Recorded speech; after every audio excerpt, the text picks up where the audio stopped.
Meet Linda, a 72-year-old retired nurse living in a charming suburban home.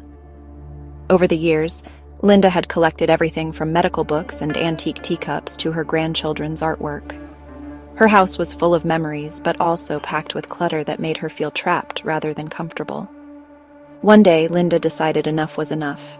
She wanted a home that felt open and peaceful, a place where her family could gather without feeling overwhelmed by stuff. However, as soon as she started, she realized the task was bigger than she imagined. Like many, Linda made the mistake of trying to tackle everything at once.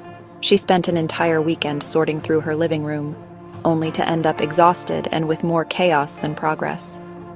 Linda also struggled with guilt over parting with sentimental items like her late husband's fishing gear. She kept telling herself she might use it or that giving it away was disrespectful. But deep down, she knew it was holding her back.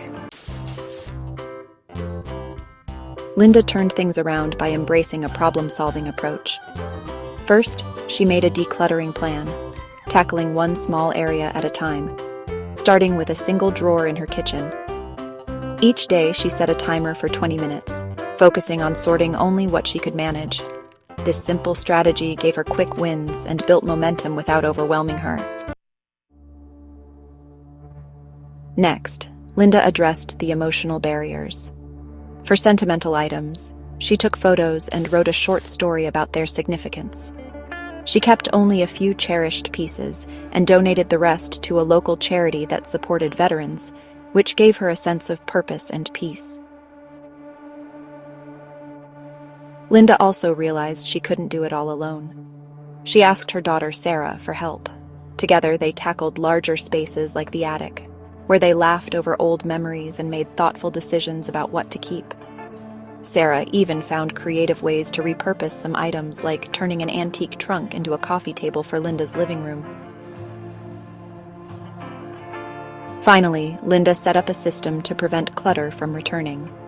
She implemented a one-in, one-out rule. Every new item entering her home meant letting go of something else.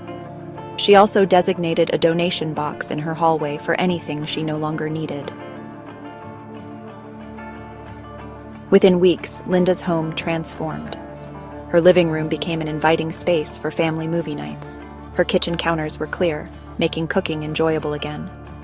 Most importantly, Linda felt lighter and more at peace. Linda's journey shows that decluttering isn't just about getting rid of things. It's about reclaiming your space and your life. With a plan, emotional support, and small, consistent steps, anyone can overcome the overwhelm of clutter. If Linda can do it, so can you.